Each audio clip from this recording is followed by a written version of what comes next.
The rain was relentless, pouring down in sheets, so thick it felt like the sky had opened up to swallow the world. Each drop hit the ground with a cold determination, turning streets into rivers and soaking anyone unlucky enough to be outside. I was one of them, wet, shivering, and completely lost. My shoes squelched against the uneven pavement as I stumbled forward, my breath visible in the chilly air. Every step felt heavier than the last, not just because of the waterlogged clothes clinging to me, but because of the gnawing frustration bubbling inside. Where was I? How'd I ended up here? The unfamiliar streets stretched endlessly, dimly lit by flickering streetlights that did little to chase away the shadows. Fear crept in slowly at first, whispering doubts into my mind. What if no one found me? What if I couldn't find my way back? Confusion clouded my thoughts, making every decision feel impossible. Turn left or right? Keep moving or stop and hope for help? Just when I thought things couldn't get worse, lightning split the sky, illuminating the desolate landscape around me. And then, out of nowhere, he appeared. If you've ever wondered how quickly your life can change in moments of vulnerability, this is the story for you. Today, we're diving deep into an unforgettable encounter, a tale of trust, suspicion, and unexpected twists. You'll learn why even the smallest decisions can have massive consequences and how human nature often surprises us when we least expect it. By the end of this video, you'll see strangers in a whole new light, and maybe even question who you trust in a similar situation. Welcome to our channel, where we explore gripping real-life stories that challenge your perspective and keep you on the edge of your seat. If you're new here, hit that subscribe button and join our growing community of curious minds. Stay till the end, because this story takes a turn you won't see coming. Let's dive in. The place wasn't familiar. It was one of those towns that seemed to exist in the spaces between places, small, quiet, and easy to overlook. The kind of town where streetlights buzz faintly in the distance, and the air smells damp, like it's been holding its breath for too long. I didn't mean to end up here. None of this was part of the plan that I had set out earlier that day with a clear destination in mind. A friend's house about an hour away by bus. A simple trip, or so I thought. But somewhere along the way, things went wrong. Maybe it was my fault. I might have missed the stop while dozing off, or maybe the schedule changed without warning. Either way, when I finally snapped out of my daze and realized no one else was on the bus, it was already pulling into this strange little town. The driver muttered something about last stop before shutting off the engine and leaving me stranded. The tea first. I wasn't too worried. I figured I'd just ask for directions or catch another ride back. But as the hours ticked by, the reality sank in. There are no taxis, no buses returning to the city. Just empty streets lined with weathered buildings and the occasional flicker of light from distant windows. And then the rain came, sudden, unrelenting, merciless. Within minutes, the world around me blurred into gray chaos. Puddles formed everywhere, swallowing the cracked sidewalks whole. The wind howled through alleyways, carrying with it the scent of wet earth and decay. Every step felt heavier than the last. My legs burned from walking aimlessly, searching for any sign of life, a gas station, a cafe, anything. But there was nothing, just endless rows of darkened storefronts and shadowy corners that seemed to stretch on forever. My clothes clung to me like a second skin, soaked through and weighing me down. Every movement sent icy rivulets trickling down my neck and pooling uncomfortably in my collarbone. Even my socks were sopping wet, squelching painfully with each step. The cold seeped deeper with every passing second, gnawing at my bones until I could barely think straight. My fingers trembled as I tried to pull my hood tighter against the relentless downpour, but it didn't help. The chill wasn't just physical. It clawed at my chest, feeding on the growing desperation inside me. What if I couldn't find shelter? What if I froze out here, alone and forgotten? The thought made my stomach churn. Lightning flashed across the sky again, followed by a deafening crack of thunder that shook the ground beneath my feet. For a moment, everything stood still, the rain, the wind, even my racing thoughts. And then, almost imperceptibly, I heard it. Footsteps. Slow, deliberate, steady. They weren't mine. I turned sharply, heart pounding in my ears. Through the haze of rain, I caught a glimpse of movement. A figure approaching cautiously, their silhouette barely visible against the dim glow of a distant lamppost. My breath hitched. Was this real? Or was exhaustion playing tricks on me? In situations like these, survival often hinges on split-second decisions. Do you trust someone who appears when you're most vulnerable? Or do you run, hoping to fend for yourself despite the odds? This is more than just a story about being lost in the rain. It's about the choices we make when fear clouds our judgment. Keep watching to uncover what happened next and why this stranger became both my savior and my biggest question mark. The figure stepped closer, emerging from the curtain of rain like a ghost materializing out of thin air. At first, all I could make out was his outline. Tall and lean, shoulders slightly hunched against the storm. He wore a dark coat that shimmered faintly with water droplets, and a scarf was wrapped loosely around his neck, though it did little to shield him from the weather. His face remained shadowed under the brim of an old-fashioned hat, but as he moved into the dim light of a flickering street lamp, I caught a glimpse of sharp cheekbones and piercing eyes that seemed to weigh me down with their intensity. Need some help? His voice broke through the chaos of the storm, low and steady, carrying an odd mix of warmth and detachment. It wasn't exactly comforting, but there was something about it, a calmness that made me pause. I couldn't tell if it was genuine concern or practiced indifference, but in that moment, I didn't care. I needed someone. Anyone that I hesitated before answering, my instincts warring with desperation. I'm lost. I admitted finally, my voice trembling not just from the cold but also from uncertainty. I don't know where I am. He tilted his head slightly, studying me for a beat longer than felt comfortable. Then, without another word, he gestured for me to follow him.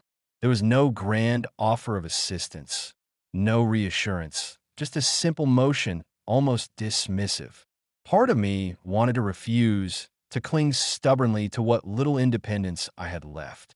But the other part, the part shivering uncontrollably and drenched to the bone, knew I didn't have a choice. As we walked, I stole glances at him, trying to piece together who he was. His strides were long and purposeful, cutting through puddles without hesitation, while mine faltered constantly, my soggy shoes slipping on slick pavement. Up close, I noticed details I'd missed before. The worn leather gloves on his hands, the scuffed toes of his boots, the way his jaw tightened ever so slightly when he glanced over his shoulder to check if I was still following. He carried himself with quiet confidence, but there was something guarded about him too, like he was used to keeping people at arm's length. That we reached a narrow alleyway, tucked between two crumbling brick buildings. For a split second, panic flared inside me. Was this a trap? Should I turn back now? But then I saw it. A small wooden door set into the side of one building, barely noticeable unless you were looking for it. The stranger knocked twice, paused, then knocked again in a deliberate rhythm. A moment later, the door creaked open, revealing a sliver of warm, golden light spilling onto the wet ground. This way, he said simply, stepping aside to let me pass. Hesitation gripped me again, rooting me to the spot. The contrast between the freezing rain outside and the inviting glow within was almost painful. My body screamed for relief, but my mind whispered warnings. Who was this man? Why had he offered to help me? And why did this place feel so hidden, but exhaustion won out?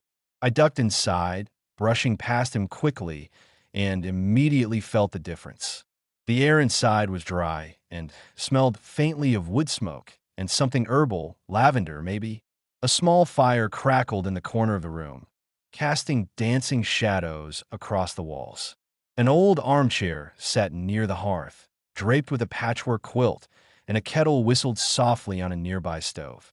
It was cozy, almost too perfect, like something out of a storybook. You should get out of those wet clothes, the stranger said, breaking the silence. His tone was matter-of-fact, not unkind, but it sent a jolt of unease through me nonetheless. He turned away, rummaging through a chest by the wall, and pulled out a thick towel and a set of folded garments. Here, these might fit. Gratitude warred with suspicion as I accepted the items. On one hand, I couldn't deny how much better it felt to be out of the rain, to have warmth slowly seeping back into my frozen limbs. On the other hand, every fiber of my being told me to stay alert. This setup was too convenient, too picture-perfect. Who kept spare clothes lying around like this? And why did he seem so unfazed by my sudden appearance? Still, I forced myself to focus on the present. As I dried off and changed, I watched him from the corner of my eye. He busied himself making tea, moving with efficient grace, his movements precise and unhurried. When he handed me a steaming mug, our fingers brushed briefly, and I flinched instinctively. His touch was cool, impersonal, not threatening, but not entirely reassuring either. "Thank you," I murmured, clutching the mug tightly. The heat radiating from it felt like salvation, but it did nothing to ease the knot of tension in my chest. He nodded once, settling into a chair opposite me. For a while, neither of us spoke. The only sounds were the crackle of the fire and the distant patter of rain against the windows. It was peaceful, almost serene, but beneath the surface, questions churned relentlessly in my mind. Who was this man? What did he want from me? And why, despite everything, did I feel like I owed him something? In moments like these, trust is fragile. One wrong move can shatter it completely, or solidify it beyond doubt. Little did I know, this stranger's intentions would soon become far more complicated than I could have imagined. Keep watching to find out why this act of kindness turned into something far darker, and whether I regretted accepting his help. The room was small but undeniably inviting, though there was something about it that didn't quite sit right.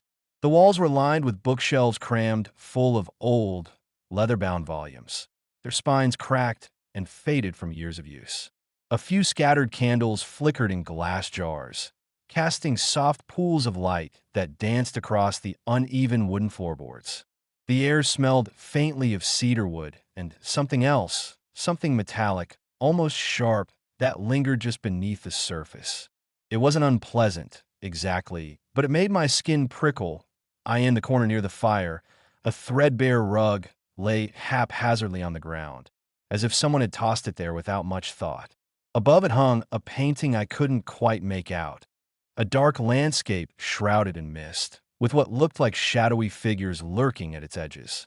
Every time I glanced at it, my eyes would catch on something different, a twisted tree branch here, a figure standing too still there. It felt alive somehow, watching me even when I turned away. The stranger moved around the space with quiet efficiency, his movements deliberate and unhurried. He added another log to the fire, sending sparks spiraling upward before settling back into his chair. His presence filled the room, not in an overwhelming way, but enough to remind me that he was always there, observing. I tried not to let my gaze linger too long on him, focusing instead on wrapping the quilt tighter around myself. The fabric was rough against my skin, yet oddly comforting, like it carried the weight of countless stories stitched into its threads. "You hungry?" he asked suddenly, breaking the silence. His voice startled me, though he didn't raise it or change his tone. It was just there, cutting through the hum of the rain outside. I hesitated, unsure how to respond. Accepting help felt dangerous now, but my stomach betrayed me with a low growl. "A little," I admitted finally, clutching the mug of tea closer to my chest. That he nodded once, disappearing into a tiny kitchenette tucked behind a curtain. Moments later, he returned with a plate of food, simple fare, nothing extravagant: bread, cheese, slices of apple, and what looked like homemade soup steaming in a chipped bowl. He set it down on the low table between us, along with a knife and spoon. Everything seemed clean and well-worn, like these items had been used many times before. But by whom? And why did they feel so prepared for unexpected guests? "Eat," he said simply, leaning back in his chair. His expression gave nothing away, neither warmth nor impatience. Just that same steady calmness that unnerved me more than anything else. That I picked up the spoon cautiously, dipping it into the soup. It tasted rich and savory, with hints of herbs I couldn't place. My body responded immediately, craving sustenance after hours of wandering in the cold. Still, every bite came with a pang of guilt, or maybe fear. Was this kindness genuine, or was it laced with strings I couldn't see yet? As I ate, he began to talk. Not directly to me, but more like he was thinking aloud. Storms like this don't come around often, he said, staring into the fire. They have a way of changing things. People get lost. Plans fall apart. There was a weight to his words, as if they carried meaning beyond the obvious. I wanted to ask what he meant, but something held me back. Maybe it was the way his voice dipped slightly at the end of each sentence, leaving trails of unspoken thoughts hanging in the air. When I finished eating, he took the empty plate without comment and placed it on the counter. Then he leaned forward slightly, resting his elbows on his knees. For the first time since we'd met, he looked directly at me, his piercing gaze locking onto mine. "What brings you out here?" he asked. His tone was casual, almost conversational, but there was an edge to it, a curiosity that felt sharper than mere politeness. "I told you," I replied, trying to keep my voice steady. "I got lost." He smiled faintly, though it didn't reach his eyes. "Everyone gets lost sometimes, but not everyone ends up here." His words sent a chill running down my spine, despite the warmth of the fire. What did he mean by here? This house? This town? Or something else entirely? I opened my mouth to respond, but no sound came out. Instead, I found myself glancing around the room again, noticing details I'd missed before. The books on the shelves weren't just random novels. They were journals, notebooks, maps. Some of them had strange symbols etched onto their covers. Others were bound in materials that looked unsettlingly organic, like animal hide. And then there was the clock. It sat on the mantel above the fireplace, ticking loudly in the otherwise quiet room. At first glance, it seemed ordinary enough, but when I looked closer, I realized the hands moved backward. Not quickly, not dramatically, just steadily, counting down instead of up. My heart skipped a beat. How had I not noticed that earlier? The stranger followed my gaze and chuckled softly. "Time works differently here," he said, his voice dropping to a murmur. "You'll get used to it." My grip tightened on the quilt. "What do you mean here?" I asked, my voice barely above a whisper, but he didn't answer right away. Instead, he stood and walked over to one of the shelves, pulling down a journal with a worn cover. He flipped it open and handed it to me. The pages were filled with handwriting, neat, precise, obsessive. Dates, names, notes scrawled in margins. Some entries were crossed out violently, others circled repeatedly. One phrase caught my eye. Asterisk, "the storm always leads them to me." Asterisk, I froze, staring at the words until they blurred together. When I looked up, the stranger was watching me intently, his expression unreadable. "You're not the first person I've helped," he said quietly. "And you won't be the last." Something shifted in the atmosphere of the room. The fire crackled louder, the shadows stretching longer across the walls. My pulse quickened. What had started as shelter now felt like a trap, closing in slowly, deliberately. Yet, despite the rising unease, I couldn't bring myself to leave. Something about this man and this place held me captive, as if stepping outside would mean losing more than just the warmth of the fire. Little did I know, the real test of trust was only beginning. Keep watching to uncover what secrets this stranger was hiding, and whether I could escape before it was too late. The rain outside showed no signs of letting up, and neither did the stranger's quiet persistence. After handing me the journal, he settled back into his chair, watching as I flipped through its pages. Each entry was a puzzle, some written in short bursts, others sprawling across multiple pages, but they all shared one common thread: people who had come to this house seeking refuge during storms. "You've helped a lot of people," I said finally, my voice tentative. I wasn't sure if it was a question or an observation, but he nodded slowly, steepling his fingers beneath his chin.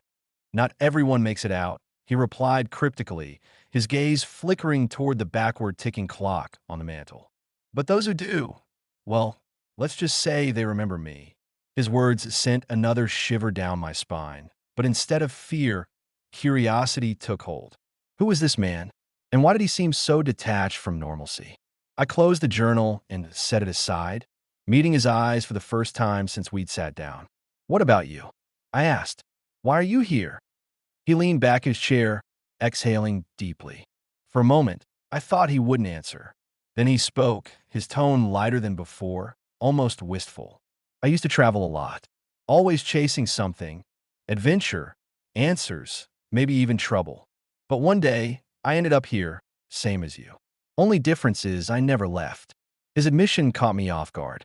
There was a sadness in his voice, a weight that hinted at a life full of regrets. It softened him somehow, made him feel less like a shadowy figure and more like someone carrying scars too deep to heal. "What stopped you from leaving?" I pressed, leaning forward slightly.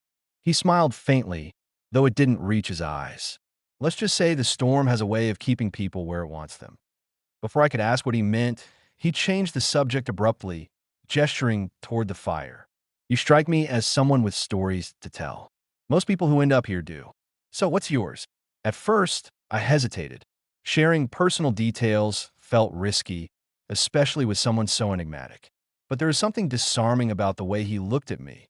Not judgmental, not prying, just curious. Like he genuinely wanted to know. "I was visiting a friend." I began slowly, choosing my words carefully. It was supposed to be simple, a weekend trip, nothing special. But things went wrong, and now I trailed off, gesturing vaguely at the room around us. "Now you're stuck with me," he finished, raising an eyebrow. When I didn't respond, he chuckled softly. "Don't look so glum. You're safe here for now." "For now," I echoed, unable to keep the unease out of my voice. He shrugged nonchalantly. "Nothing lasts forever. Not storms, not shelters. Certainly not trust." His words lingered in the air between us, heavy with implication. Yet despite his ominous tone, or perhaps because of it, I found myself wanting to dig deeper. There was a magnetism to him, a pull I couldn't quite explain. Maybe it was the way he spoke, always skirting the edge of revelation without ever fully stepping over. Or maybe it was the fact that, despite everything, he hadn't given me any reason to distrust him yet. Over the next hour, our conversation drifted unpredictably, touching on topics both mundane and profound. We talked about books. He recommended a few titles I'd never heard of, pulling them from the shelves with practiced ease. He told me about his travels, describing faraway places with vivid detail. At one point, he even laughed when I admitted I'd once gotten lost in my own neighborhood after taking a wrong turn. "That's how most great journeys start," he quipped, his grin momentarily lighting up the room. "Getting thoroughly, hopelessly lost." There were moments of levity, yes, but also glimpses of vulnerability. Once, when I asked him about family, his expression darkened briefly before he brushed the topic aside. "Some wounds don't heal," he muttered under his breath. Staring into the fire, as the night wore on, I started to notice subtle shifts in his demeanor. The guardedness that had defined him earlier began to soften, replaced by something warmer, more human. He offered me another blanket when I shivered, refilled my tea without being asked, and listened intently whenever I spoke. By the time the candles burned low and the rain began to taper off, I realized something unsettling. I trusted him. Not completely, of course. There were still questions gnawing at the edges of my mind. Why did he live like this? What did he mean about not everyone making it out?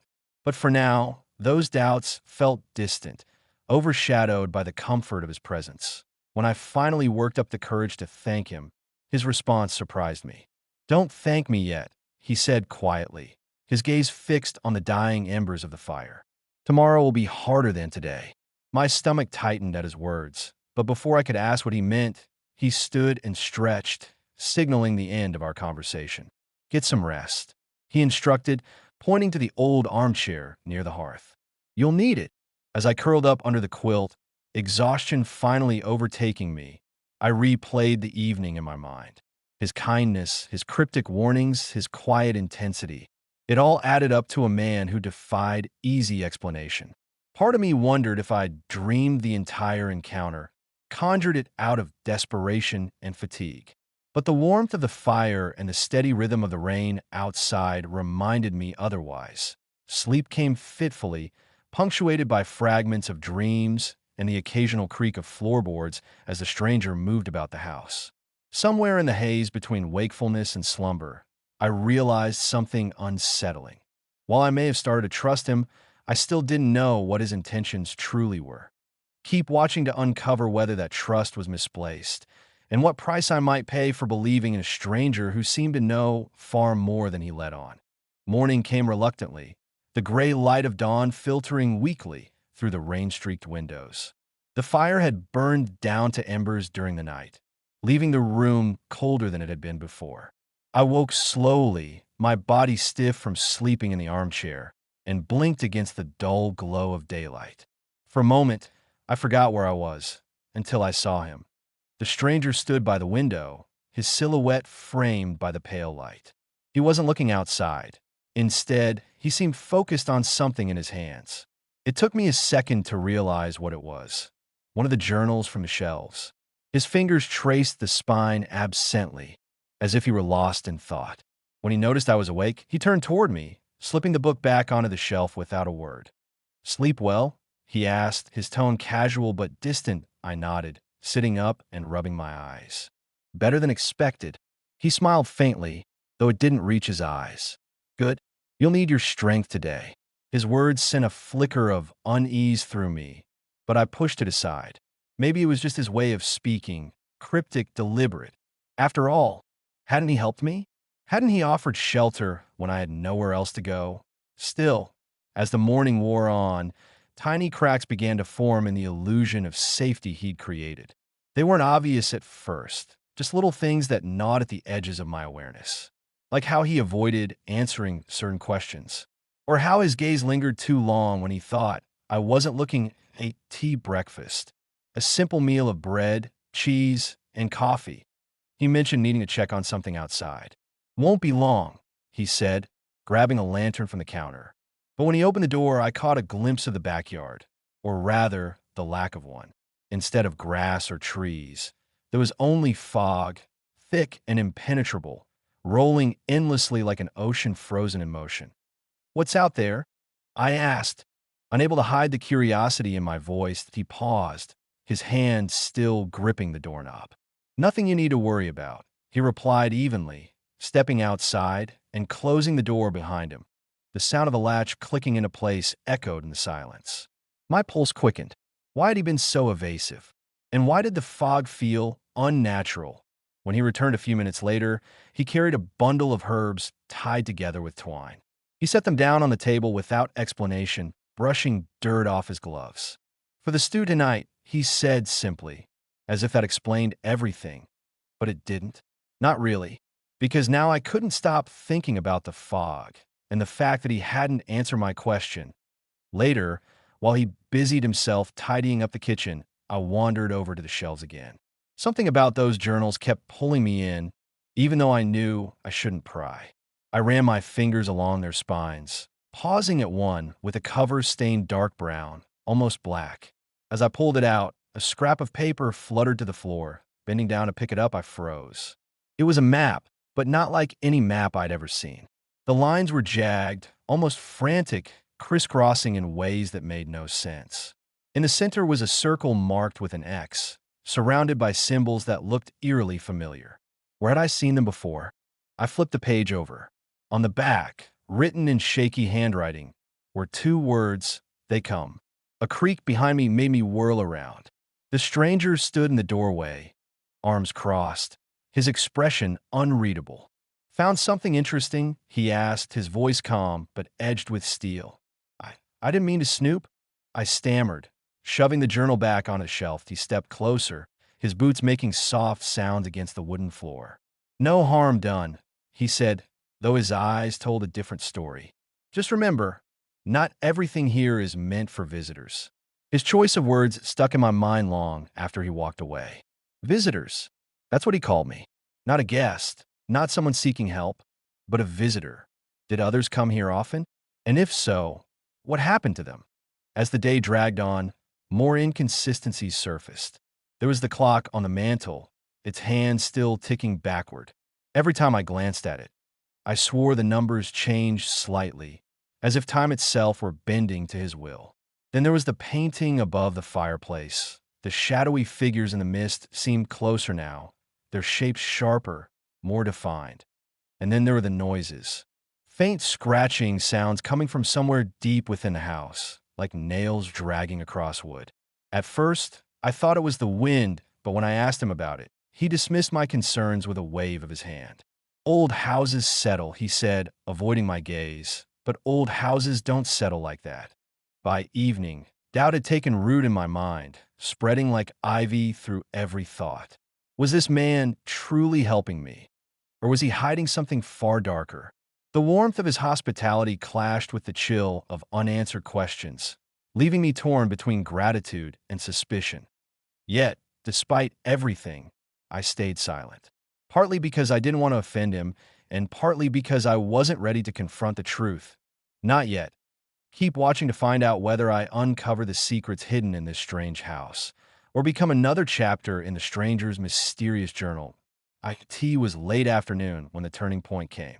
The rain had finally stopped, leaving behind a heavy stillness that pressed against the windows like an unwelcome visitor.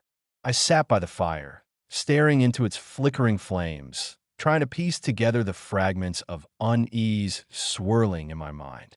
The stranger had been unusually quiet since breakfast, retreating to a corner of the room where he pored over one of his journals, scribbling notes with intense focus. His pen scratched rhythmically against the paper, a sound that should have been soothing but instead grated on my nerves that I tried to distract myself by flipping through the stack of books he'd recommended earlier. They were strange choices, tales of wanderers lost in endless storms, accounts of people who vanished without explanation. Each story felt eerily familiar, as if they mirrored my own predicament. Was this coincidence? Or was it deliberate? As I reached for another book, something caught my eye, a glint of metal tucked beneath the edge of the rug near the hearth. Kneeling down, I pulled at the fabric and uncovered a small brass key. It looked old, worn smooth from years of use, and it didn't seem to belong to anything in the main room. My heart began to race. Why would someone hide a key here? And what did it unlock? Before I could think better of it, I slipped the key into my pocket. A voice in the back of my head screamed caution, but curiosity outweighed fear. Whatever secrets this house held, I needed answers, and this might be my only chance to find them. The stranger glanced up briefly from his writing, his sharp gaze sweeping over me before returning to the page. "Everything okay?" he asked casually, though there was a faint edge to his tone. "Fine," I replied quickly, forcing a smile. "Just looking around." He nodded once, apparently satisfied, and went back to his work. But I couldn't shake the feeling that he knew exactly what I was doing or planning to do. Later, while he stepped outside to gather more wood for the fire, I seized the opportunity. Moving quietly, I began searching the house. The key had to fit something, and I wasn't leaving until I found out what. The kitchen yielded nothing but dusty cupboards and mismatched dishes. The bathroom was equally unremarkable, save for a cracked mirror that sent distorted reflections staring back at me. Finally, I made my way upstairs, each creak of the floorboards making me wince. At the end of the narrow hallway stood a door slightly ajar. Pushing it open, I found myself in a dimly lit study. Unlike the rest of the house, this room felt alive. Papers scattered across a desk, maps pinned haphazardly to the walls, and shelves crammed with jars containing something. I leaned closer, squinting at the contents. Were those feathers? Bones? My stomach churned, and in the center of the desk sat a locked wooden box. My fingers trembled as I pulled the brass key from my pocket and inserted it into the lock. It turned with a soft click, and I lifted the lid slowly. Inside was a collection of photographs. Faded Polaroids of people I didn't recognize, their faces frozen in expressions of confusion or fear. Beneath the photos lay a folded piece of paper. Unfolding it, I discovered a list of names scrawled in ink. Some were crossed out, others circled repeatedly. At the bottom of the page, written in bold letters, were two words: next arrival. My blood ran cold. Beside those words was a date, and it matched today's. Footsteps sounded on the stairs. Panic surged through me as I shoved the box back into place and scrambled to my feet. The stranger appeared in the doorway, his presence filling the room like a storm cloud. His expression was unreadable, but his eyes burned with intensity. "What are you doing up here?" he asked, his voice low and steady. I got curious. I stammered, clutching the edge of the desk for support. "I wanted to see what?" He interrupted, taking a step closer. "What lies beyond the stories I tell? What secrets I keep hidden?" His words hung in the air, heavy with accusation. For a moment, we simply stared at each other, the tension crackling between us like static electricity. Then, without warning, he sighed and ran a hand through his hair, his demeanor shifting abruptly. "You weren't supposed to find that," he admitted, gesturing toward the box. "But now that you have," he trailed off, his voice tinged with regret. "You deserve to know the truth." My pulse thundered in my ears. "What truth?" He hesitated, as if weighing his next words carefully. "This house is not just a shelter. It's a waypoint. People come here during storms, seeking refuge. But not everyone leaves. Some stay because they can't face what's waiting for them outside. Others," he paused, his jaw tightening, "others don't get the choice." "What are you talking about?" I demanded, my voice rising. "Are you saying that you're not the first person to end up here?" He finished for me. "Yes, and you won't be the last." The weight of his confession hit me like a punch to the gut. My mind raced, piecing together everything I'd seen. The backward ticking clock, the foggy backyard, the cryptic entries in the journals. None of it added up to anything good. "I need to leave," I said suddenly, stepping toward the door. "No." His voice was sharp, commanding. "You don't understand. If you go now, you'll never make it. The storm, it isn't done with you yet."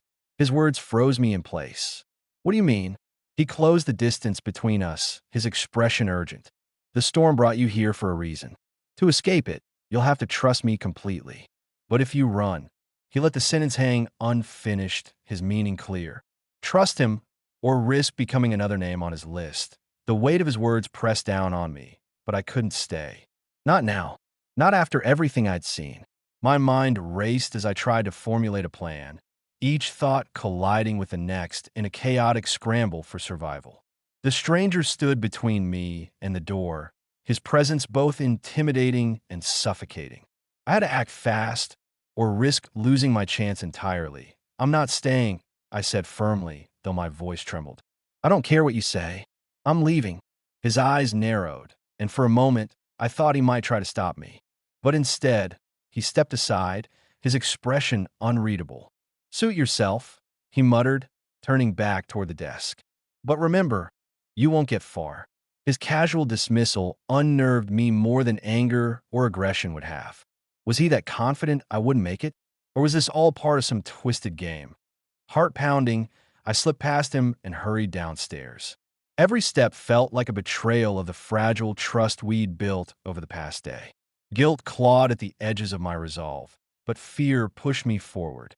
I grabbed my damp jacket from where it hung by the fire and pulled it on, ignoring how the cold fabric clung uncomfortably to my skin. I reached for the front door. I hesitated. Outside, the world was eerily silent. No birds chirped, no wind rustled through trees. Just an oppressive stillness that seemed to stretch endlessly. The fog lingered, thicker than before, swallowing everything beyond the porch in milky gray nothingness. It looked less like weather and more like something alive, waiting to swallow me whole. That I took a deep breath and opened the door, stepping outside. The air was damp and heavy, pressing against my lungs with every strained breath. I moved quickly, sticking close to the side of the house to avoid being seen. My footsteps crunched softly on the gravel path, each sound amplified in the unnatural quiet. Every noise made me flinch, certain that he'd appear behind me at any moment. When I reached the edge of the property, I paused, scanning the landscape ahead. The fog swallowed the horizon, making it impossible to tell which direction led back to town, or if there even was a town anymore. For all I knew, I could be walking straight into a trap, but staying wasn't an option. Not after seeing those photographs, reading that list. My name hadn't been crossed out yet, but how long until it was? I glanced back at the house. Through one of the windows, I caught a glimpse of movement. the flicker of candlelight reflecting off glass. He was watching me. Of course he was. That realization sent a fresh wave of panic coursing through me, spurring me into motion again. The ground sloped downward, leading into a dense cluster of trees. I plunged into the underbrush, branches snagging at my clothes and scratching my arms. The farther I went, the darker it became. The sunlight struggled to penetrate the thick canopy above. Shadows danced around me, shifting shapes that played tricks on my already frayed nerves. Every snapping twig sounded like footsteps, every rustle of leaves like whispers calling my name. And then I heard it, a low, rhythmic tapping. At first, I thought it was my imagination, a trick of the wind. But as I slowed to listen, the sound grew louder, more deliberate. Footsteps. Behind me, my chest tightened, and I broke into a run, stumbling over roots and rocks in my haste. The forest seemed endless, its labyrinthine paths twisting unpredictably. I didn't know where I was going. I just knew I had to keep moving. Fear fueled my legs, driving me deeper into the unknown. Suddenly, I tripped, landing hard on the wet earth. Pain shot through my palms as I caught myself, dirt caking beneath my nails. Gasping for air, I scrambled to my feet, only to freeze when I heard his voice. "You can't outrun the storm." It came from everywhere and nowhere, echoing faintly through the trees. I spun around, searching for him, but the fog obscured everything.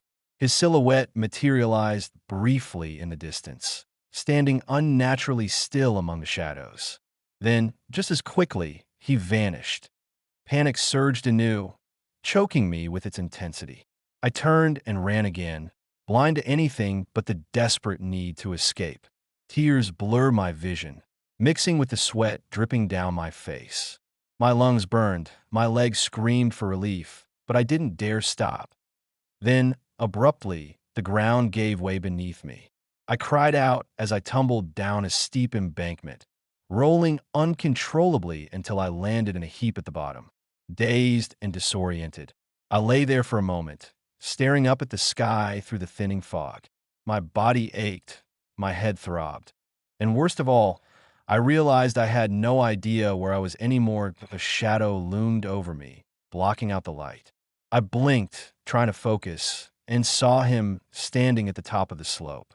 His figure was silhouetted against the pale glow of daylight, his features obscured but his presence unmistakable. "It's too late," he said quietly, almost sadly.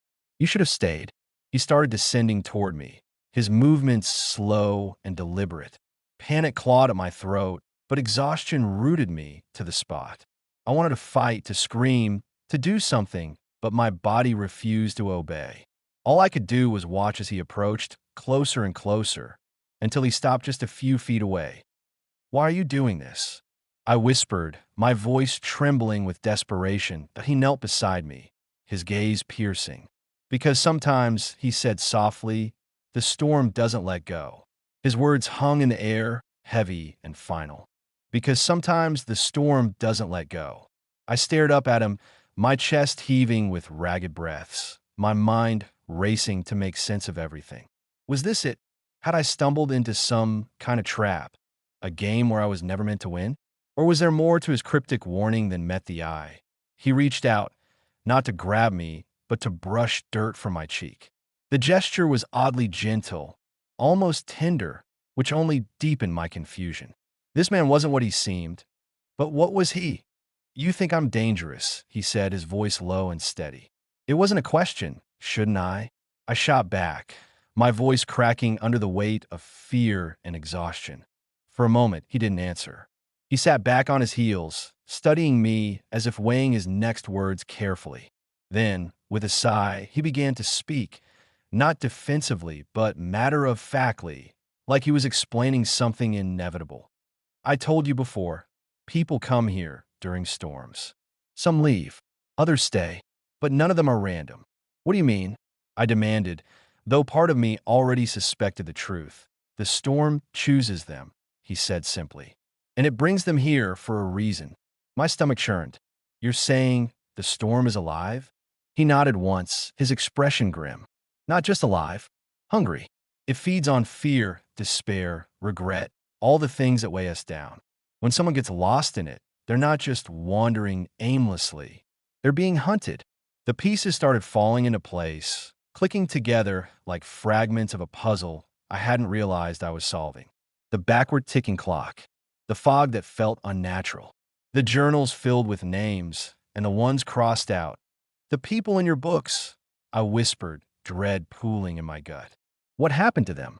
His silence was answer enough. They stayed, he said finally, because they couldn't face what was waiting for them outside, or because he paused, his jaw tightening, because the storm claimed them first. My hands trembled as I pushed myself upright, leaning against the damp earth behind me. So you're what? A guardian? A prisoner? A little of both, he admitted, his gaze dropping briefly. When I ended up here years ago, I thought I could fight it, escape it, but the storm doesn't give up. It keeps pulling people in, using them to feed itself. My job now is to help them decide, to stay or to leave. And those who leave, I asked, my voice barely above a whisper. Most don't make it, he said bluntly. The storm doesn't like losing its prey. That's why I try to warn you. Why I told you to trust me. Because if you run, he trailed off, letting the implication hang in the air. But you're still here, I pointed out, desperation creeping into my tone. Why haven't you left? His eyes darkened. Because I can't. Not anymore. Once you've been chosen by the storm, there's no escaping it. Not really. You either serve it or become part of it. A cold realization washed over me. All this time, I'd thought he was the predator. But now I saw the truth. He was just another victim, trapped in a cycle he couldn't break. So what happens to me? I asked, my voice breaking. That depends, he replied, standing slowly. Do you want to fight? Or are you ready to give in? As he extended a hand toward me, I remembered the painting in his house, the shadowy figures in the mist, watching silently. For the first time, I understood their significance. They weren't just images. They were warnings that I stared at his outstretched hand, my mind a battlefield of fear and determination. The storm loomed all around us, its presence palpable in the icy wind that whipped through the trees. Every instinct screamed at me to run, to fight for freedom, but something in his eyes stopped me. Not menace, not malice, but resignation. He wasn't the villain. He was as much a prisoner as I was. I don't want to stay here, I said finally, my voice trembling but firm. But I can't let it win. He nodded slowly, as if expecting this answer. Then go, he whispered. But remember, the storm will follow you. It always does. With that, he stepped back, melting into the fog like smoke dissolving into air. For a moment, I thought about calling out to him, thanking him, or warning him, but the words caught in my throat. Instead, I turned and ran, pushing myself harder than ever before. Each step felt like defiance, each breath a declaration of survival. The forest blurred around me, shadows twisting and shifting as though alive. But this time, I didn't look back. I focused on one thing, moving forward. And then, just as my strength began to falter, I saw it, a faint glimmer of sunlight piercing through the haze. A road, civilization. When I emerged onto the asphalt, gasping for air, the storm vanished instantly, leaving behind only clear skies and silence. Relief flooded through me, but so did an unsettling awareness. The storm might be gone, but its mark remained. Deep down, I knew it wasn't truly over. It never would be. As I walked toward town, a single thought lingered in my mind. Storms aren't just outside us. They live within us too, feeding on our fears and doubts. Escaping them isn't about running away. It's about facing what they reveal. Thank you so much for joining me on this journey through fear, trust, and survival. Stories like these are meant to leave us questioning our own choices, what we do in moments of vulnerability, who we'd trust, and how far we'd go to escape the storms in our lives. I want to hear from you. If you were in my shoes, would you have trusted the stranger? Or would you have taken your chances with the storm? Share your thoughts in the comments below. I can't wait to see what you think. That if you enjoyed this story, don't forget to hit that like button and subscribe for more thrilling tales that will keep you on the edge of your seat. Every week, We dive into gripping narratives designed to challenge your perspective and spark your imagination. And hey, if you know someone who loves a good mystery or thought-provoking twist, share this video with them. Let's grow this community of curious minds together. Until next time, stay safe, stay sharp, and remember, sometimes the hardest storms to face are the ones within us. See you soon.